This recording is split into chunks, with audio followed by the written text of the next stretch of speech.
नमस्कार, रीवा 24 न्यूज में आपका स्वागत है। ताजा तरीन खबरों के साथ मैं शैलेंद्र। सबसे पहले प्रमुख खबरें। अपनी जान जोखिम में डालकर शहरवासियों को कोरोना संक्रमण से बचाने तैनात है रीवा जिले की पुलिस। युवा एकता परिषद ने कलेक्टर की उपस्थिति में जरूरतमंदों को किया खाद्यान्न का वितरण। नाली का पानी रोड व घर में घुस रहा है, वार्डवासियों ने मीडिया के माध्यम से लगाई न्याय की गुहार। और पुलिस विभाग में पदस्थ एएसआई ने अपने हिस्से का खाना जरूरतमंदों को देकर मानवता की मिसाल की कायम। खबरें विस्तार से।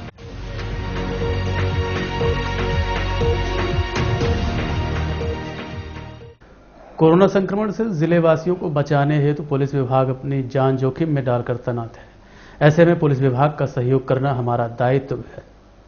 वर्तमान समय में पूरा विश्व, देश प्रदेश सहित रीवा जिला भी महामारी से पूर्ण रूप से ग्रसित है और जिससे जिले की पुलिस शुरू से ही फ्रंट लाइन वर्कर के रूप में कार्य कर रही है, जानते हुए भी कि लॉकडाउन पालन कराने के दौरान कोई भी संक्रमित व्यक्ति के संपर्क में आ सकते हैं।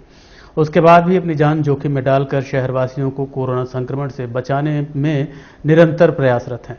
लोगों को निरंतर जागरूक व सुरक्षित करने में लगे हुए हैं। शहर के अस्पताल, कोविड सेंटर समेत चौराहों जहां संक्रमित होने का ज्यादा खतरा रहता है, वहां दिन रात ड्यूटी कर रहे हैं। वहीं दूसरी ओर रीवा की जनता है जो समझने को तैयार ही नहीं है, लगातार नियमों की धज्जियां उड़ाते हुए नियम कायदों का उल्लंघन करने में लगे हुए हैं। इस संबंध में रीवा एसपी राकेश सिंह, डीएसपी मनोज वर्मा सहित लॉकडाउन का पालन कराने ड्यूटी पर तैनात थाना प्रभारियों से बात की गई। अब हम कोशिश करते हैं कि सभी पुलिसकर्मी रोज अपने परिवार की फिक्र करें, चिंता करें। और हमने जो 22 बेड का कोविड केयर सेंटर शुरू किया सिर्फ इसीलिए किया कि पुलिस वालों के परिजनों का हम बेहतर तरीके से देखभाल कर सकें। अब हम सड़क पे जाते हैं, लोगों के समझना चाहिए कि सड़क पे जब भी पुलिस जाती है तो जिन लोगों से सामना होता है उसमें कोई न कोई कोविड संक्रमित हो भी सकता है। और यह जानते हुए कि हमारा जिन व्यक्तियों से सामना होगा उसमें कई लोग कोविड संक्रमित हो सकते हैं, लेकिन बाकी शहर को बचाने के लिए, जिले को बचाने के लिए हम लोग लगातार संघर्ष कर रहे हैं, लगातार लोगों को समझा रहे हैं, बुझा रहे हैं। दुख की बात यह है कि पिछले मार्च 2020 से कोविड का संकट प्रदेश में शुरू हुआ है।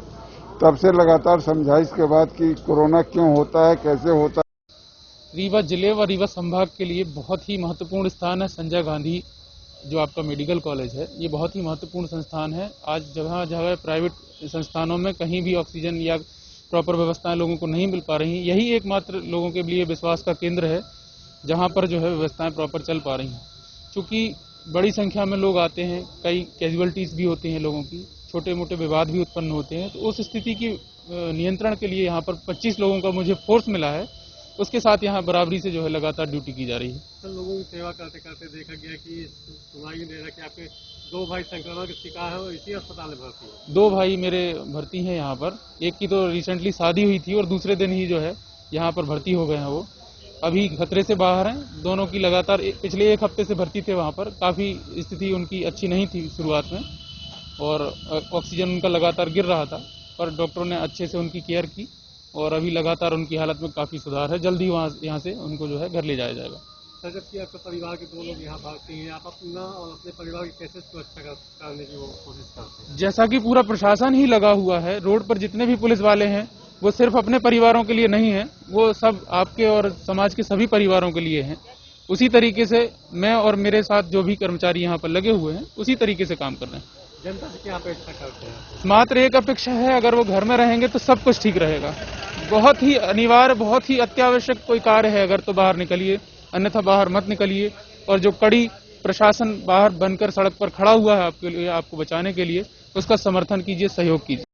ये बात सही है कि मैं नवंबर माह में कोरोना पॉजिटिव हो गया था और लगभग 6% सिटी की रिपोर्ट में इफेक्टेड था। उसमें जो एहतियात गाइडलाइन गवर्नमेंट की थी उनका मैंने पालन किया, क्वारंटाइन रहा, दवाइयाँ लिया, तो मैं ठीक हो गया था और थोड़ी बहुत वीकनेस थी जो रिकवर हो चुकी है।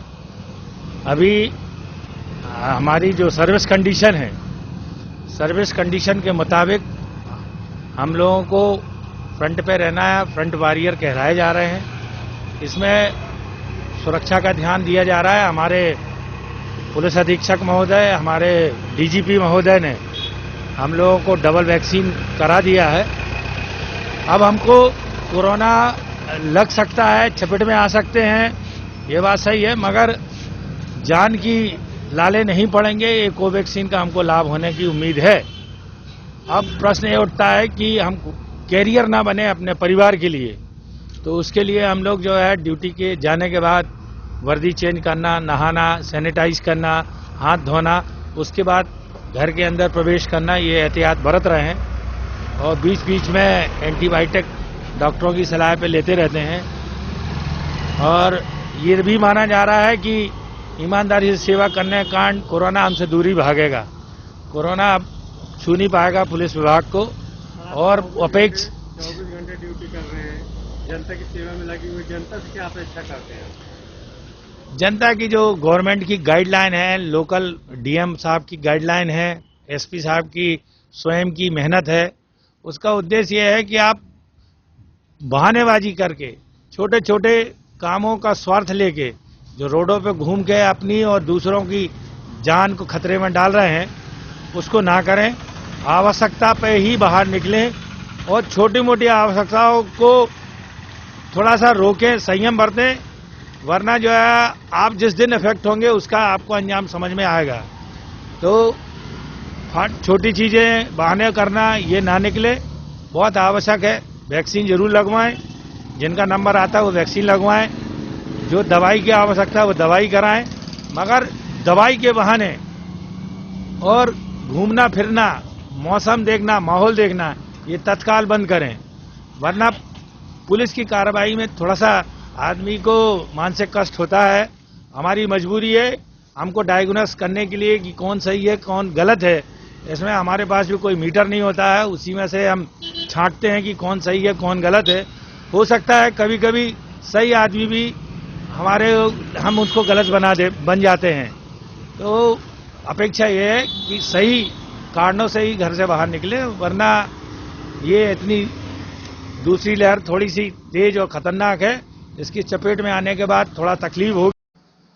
कोरोना काल में ड्यूटी कर रहे हैं, ये तो अपना चूंकि हमने सेलेक्ट किया है पुलिस का जॉब और इतनी विपरीत परिस्थितियों में भी काम कर रहे हैं, तो ये हमारी जिम्मेदारियां, नैतिक जिम्मेदारियां हैं, इसलिए कर रहे हैं। और इस समय चूंकि ज़्यादा समय देना पड़ रहा है, अपने जीवन के लिए भी खतरा है, उसके बाद भी कि लोग सुरक्षित रहें और कम से कम लोगों की जान जाए, अपने घरों में लोग रहें, इसके लिए पूरे टाइम प्रयास कर रहे हैं।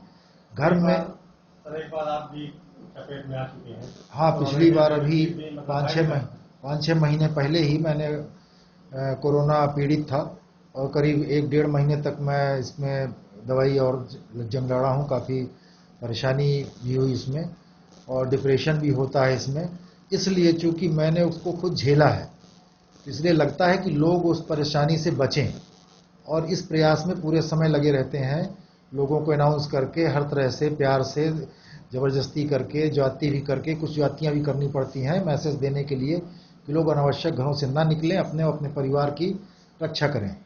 अपने परिवार के लिए भी समय नहीं दे पाते हैं इस समय और उनको भी बचे रहें, उसका भी ध्यान रखना पड़ता है कि जब हम लौट के जाते हैं तो घर में प्रवेश के पहले ही सारी चीज़ें, कपड़े उतार देना, पूरा मास्क उतार देना, उसके बाद फिर सीधे नहा करके पूरे कपड़ों को धुलवाना, ये काफ़ी एहतियात बरतना पड़ रहा है और घर वालों को भी इससे सुरक्षा रहे और हम भी सुरक्षित रहें। अब परिस्थिति ये है कि हम पुलिस का प्रमुख रोल होता है, क्योंकि सबसे बड़ा दायित्व भी है, क्योंकि बात सच है कि हम अपनी स्वयं बताऊं, बच्चे हमारे दोनों बाहर रहते हैं, मिसेज हम और नातिन रहती हैं। बात सच है, हम यहाँ करीब 5-5:30 बजे मैं आ जाता हूँ, वही 2 बजे जाता हूँ। सामान का है तो जैसे बगल में कोई सब्जी लेने आया तो मिसेज को घर सब्जी ले लिया।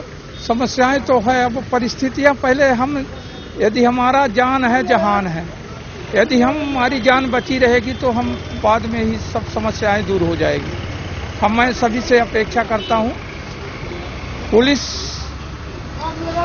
एक महत्वपूर्ण कड़ी है, इस कड़ी को हर चौराहों में सब नियम के पालन करें, बार बार हाथ धोएं, मास्क जरूर लगाएं और लोगों से दूरियां बनाकर रखें। निश्चित ही कोरोना महामारी दूर होगी। और भगवान पर, अध्यात्म पर जरूर विश्वास करें। वो तो रहता है, बच्चे लोग, बच्ची लोग और सब बहू लोग मिसेज को झाड़त देते रहते हैं। हम कहें घबराइए नहीं, धैर्य रखिए, क्योंकि हम लोग 40 साल की नौकरी हो गई, कभी भी संघर्ष हर समय करता रहा और संघर्ष से ही सफलता मिलती है और हिम्मत नहीं हारेंगे और कोरोना महामारी को दूर करके भगाएंगे।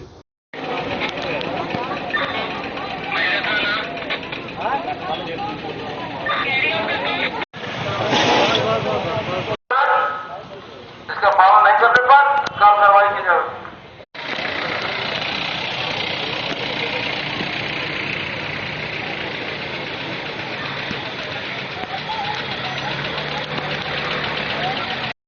रीवा के सामाजिक संगठन हुए सक्रिय। युवा एकता परिषद ने रीवा कलेक्टर की उपस्थिति में झुग्गी झोपड़ी में रहने वाले जरूरतमंदों को खाद्यान्न वितरित किया। लॉकडाउन होने के चलते रोज कमाने खाने वाले आर्थिक समस्याओं का सामना करने को मजबूर हैं, जिसको देखते हुए कुछ सामाजिक संगठन व समाजसेवी सक्रिय नजर आ रहे हैं। युवा एकता परिषद ने रीवा कलेक्टर की उपस्थिति में झुग्गी झोपड़ी में रहने वाले जरूरतमंदों को खाद्यान्न का वितरण किया। इस संबंध में रीवा कलेक्टर इलाइया राजट्टी से बात की गई। उन्होंने क्या कहा, आप खुद सुनिए। नहीं, डेफिनेटली अभी हम लोग है ना संपूर्ण लॉकडाउन स्टेज पे हैं, तो कहीं ना कहीं इसमें बहुत सारे लोगों को ना कठिनाई हो रही होगी। स्पेशली वो लोग हैं, मतलब है ना गरीब बस्ती पे हैं, उन्हीं लोगों को है ना परेशानी होती है। अभी बहुत सारे सामाजिक संगठन आगे आ रहा है। जस्ट एक दिन पहले ही ना विंध्य व्यापारी संघ का उन लोगों ने ना शुरू किया है। आज है ना युवा एकता परिषद है, हमारी ना पूरी टीम है, मतलब उन्होंने भी है ना आज डेली, कल भी उन्होंने किया है, आज भी इस प्रकार का है ना गरीब बस्ती में आके ड्राई रेशन, वेजिटेबल, सब्जी वगैरह है ना बांटने का ना काम कर रहा है। मैं उस पूरी टीम को तहे दिल से ना प्रशासन की ओर से मैं धन्यवाद करता हूँ। और एडमिनिस्ट्रेशन लगातार इसको निगरानी भी रखेगा और उनको और कोऑर्डिनेट करेगा, सो दैट हम पूरा रीवा शहर का, इवन अदर ना ग्रामीण क्षेत्र में भी ऐसे लोग हैं उन तक है ना कैसे पहुंचे। ऐसे सामाजिक संगठन और है ना आगे आए। मैं अपील भी करता हूं कि हमारे पास है ना कांटेक्ट करे। कोई भी व्यक्ति है ना कोई भी चीजें देना चाहता है तो डेफिनेटली हम उन तक है ना पहुंचाएंगे। उसके साथ साथ राज्य शासन ने भी इस बार रेशन का है ना 3 महीने तक है ना रेशन है ना एक साथ दे दिया है।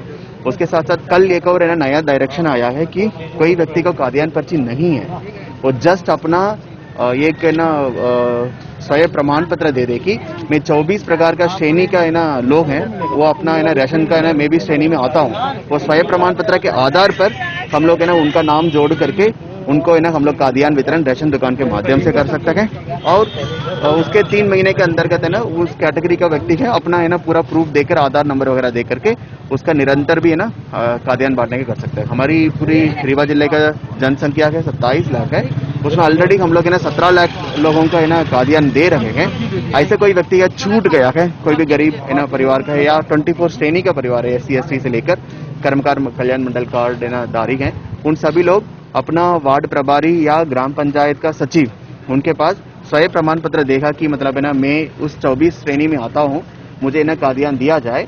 उस स्वयं प्रमाण पत्र के आधार पर थोड़ा सा एक छोटा सा सत्यापन करके उनके तत्काल नाम ऐड किया जाएगा, उनको भी खाद्यान्न वितरण किया जाएगा। सो प्रशासन की ओर से भी व्यवस्था को लगातार है ना चालू रख रहे हैं। उसके साथ हमारी सामाजिक संगठन है वो भी है ना बहुत कुछ आगे आ रहे हैं।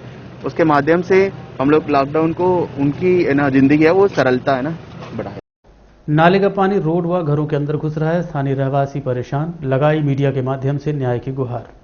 रीवा के वार्ड क्रमांक 26 में अरुण सिंह नामक व्यक्ति द्वारा गृह निर्माण कार्य करवाया गया था।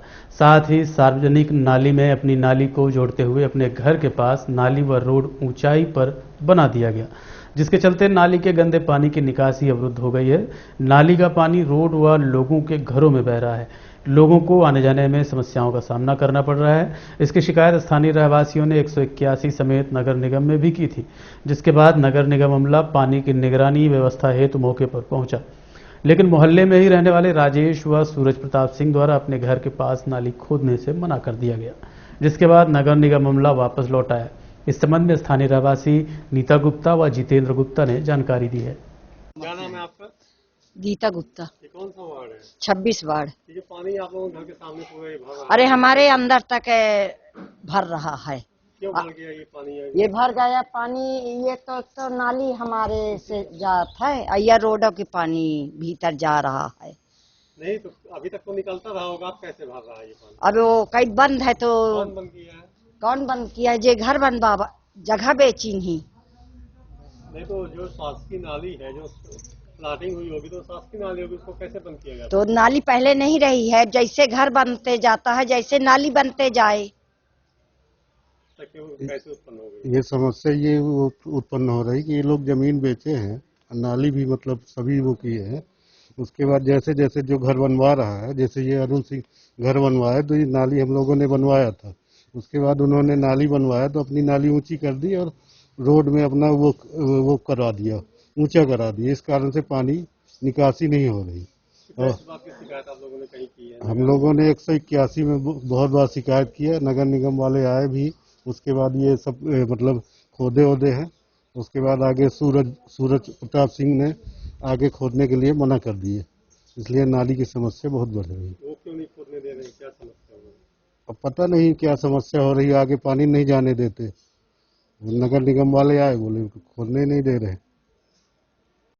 सर नाली की समस्या है, पानी निकलने लिए कहीं जगह नहीं, आगे नाली खोदने नहीं दिया जा रहा है। नगर निगम कई बार हम लोग अप्लाई भी किए, कोई सुनवाई नहीं हो रही। वहाँ पर 185 में भी किए, आके देख के चले जाते हैं यहाँ से। आपने अपने पार्षद से बात की क्या?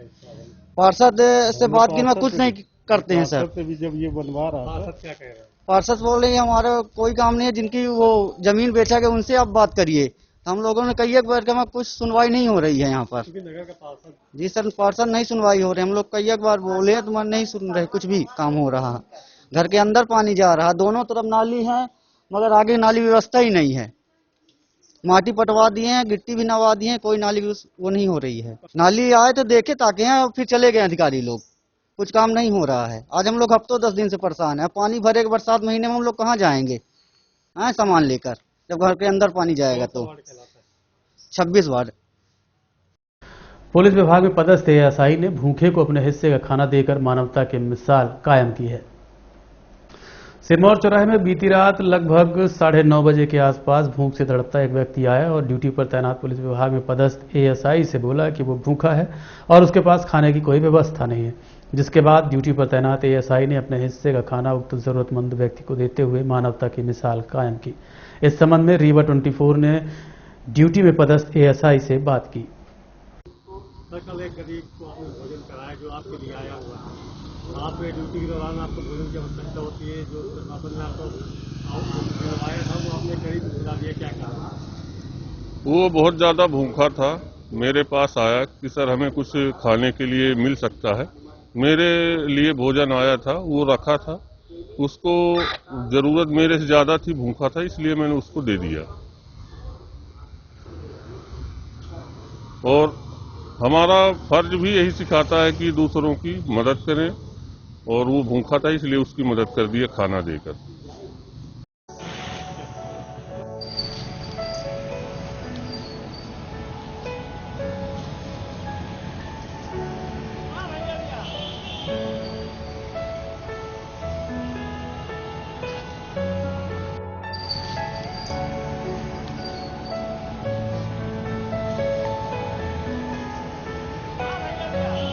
विंध्य व्यापारी संघ द्वारा गरीबों को खाद्यान्न वितरित किया गया। विंध्य व्यापारी संघ जिला इकाई रीवा द्वारा रानी तालाब एवं पुलिस लाइन के पास रहने वाले झुग्गी झोपड़ियों में गरीब, असहाय व जरूरतमंदों को खाद्यान्न वितरित किया गया। वितरित किए गए पैकेट में आटा, चावल, दाल सहित अन्य आवश्यक सामग्री वितरित की गई। इस संबंध में विंध्य व्यापारी संघ के पदाधिकारियों नरेश काली से बात की गई, साथ ही थाना प्रभारी आदित्य प्रताप सिंह से भी बात की गई। ये खाद्यान्न वितरण किया जा रहा है। आज एसपी साहब से चर्चा हुई। एसपी साहब ने बोला कि थाना प्रभारियों के माध्यम से बांटा जाए, और हम लोग उन दादा के नेतृत्व में, टीआई कोतवाली के नेतृत्व में आए हैं और जो जहां चिन्हित किए गए हैं वहां बांटने आए हैं। क्या क्या खाद्यान्न में दे रहे हैं? दाल, चावल, आटा, मसाला, तेल हम लोगों ने बांटा है। ठीक है।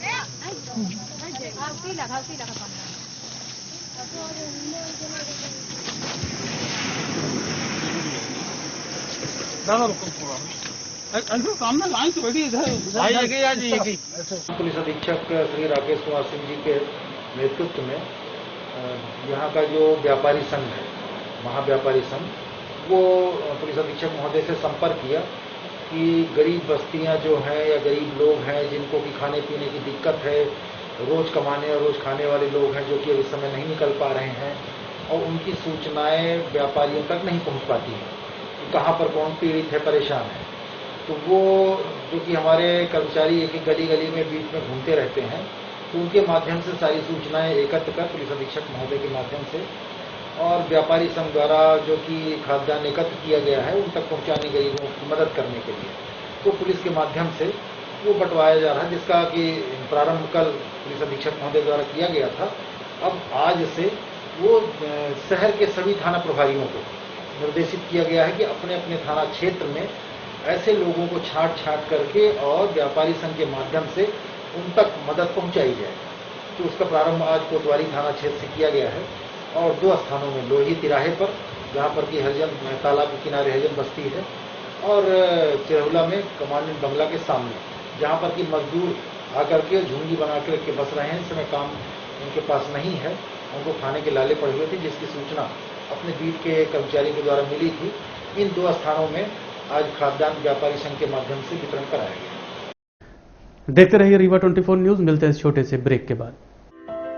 हड्डी जोड़ एवं रीढ़ रोग तथा स्त्री रोग एवं प्रसूति रोग का इलाज एक ही छत के नीचे।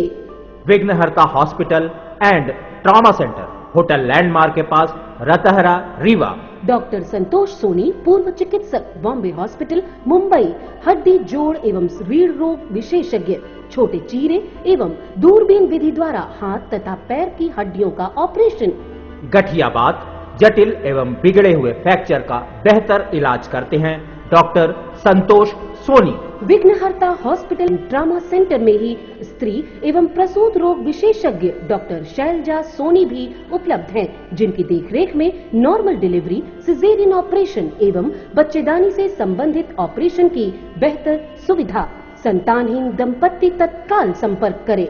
विघ्नहर्ता hospital and trauma centre, hotel landmark के पास, रतहरा, रीवा। सुविधाजनक एवं सफल इलाज हेतु आज ही संपर्क करें। विघ्नहर्ता hospital and trauma centre, hotel landmark के पास, रतहरा, रीवा। मोबाइल नंबर 7828781983 अथवा 8462956774 पर। मोटरसाइकिल से तफरी करने वाले युवक पुलिस के हाका को देखकर भाग रहे थे, तभी सामने से आ रही कार से टकरा गए।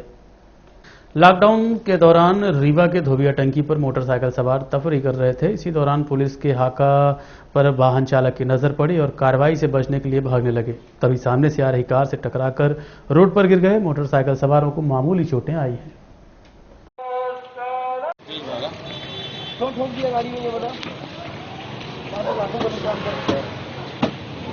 ग्राम पंचायत बारा द्वारा टीम गठित कर आपसी सहयोग से जरूरतमंद गरीब असहाय लोगों को 1 हफ्ते का खाद्यान्न वितरित किया गया। जैसा कि सर्वविदित है, कोरोना महामारी के चलते कोरोना कर्फ्यू दौरान रोज कमाने खाने वालों के साथ आर्थिक समस्या उत्पन्न। आलम यह है कि अपना एवं अपने परिवार का भरण पोषण करना मुश्किल हो रहा है, जिसको मद्देनजर रखते हुए ग्राम पंचायत बारा द्वारा एक टीम गठित की गई, जिसमें ग्राम पंचायत, सरपंच, स्थानीय समाजसेवी, विश्वविद्यालय पुलिस, उप सरपंच, रोजगार सहायक, अन्य लोगों द्वारा राशि एकत्र कर खाद्यान्न के पैकेट बनाए गए, जिसमें लगभग 1 हफ्ते की राशन सामग्री की व्यवस्था की गई है। उक्त राशन सामग्री की किट असहाय, जरूरतमंद, गरीब व मजदूरों को वितरित की जा रही है। इसके साथ साथ टीम द्वारा लोगों को मास्क लगाने, सोशल डिस्टेंसिंग का पालन किए जाने हेतु जागरूक भी किया जा रहा है। इसके साथ साथ अन्य समाज सेवी व संस्थाओं द्वारा खाद्यान्न वितरित किया जा रहा है। इसी कड़ी में कुछ युवाओं को सिरमौर चौराहे में जरूरतमंदों को खाद्यान्न के पैकेट वितरित करते देखा गया। और अब चलने से पहले प्रमुख खबरें एक बार फिर। अपनी जान जोखिम में डालकर शहरवासियों को कोरोना संक्रमण से बचाने तैनात है रीवा जिले की पुलिस। युवा एकता परिषद ने कलेक्टर की उपस्थिति में जरूरतमंदों को किया खाद्यान्न का वितरण। नाली का पानी रोड व घर में घुस रहा है, वार्डवासियों ने मीडिया के माध्यम से लगाई न्याय की गुहार। और पुलिस विभाग में पदस्थ एएसआई ने अपने हिस्से का खाना जरूरतमंद को देकर मानवता की मिसाल की कायम। आज के अंक में इतना ही। देखते रहिए रीवा 24 न्यूज। रीवा 24 न्यूज सभी दर्शकों से घर में रहने की अपील करता है व सरकार द्वारा जारी मापदंडों को पालन करने की अपील करता है।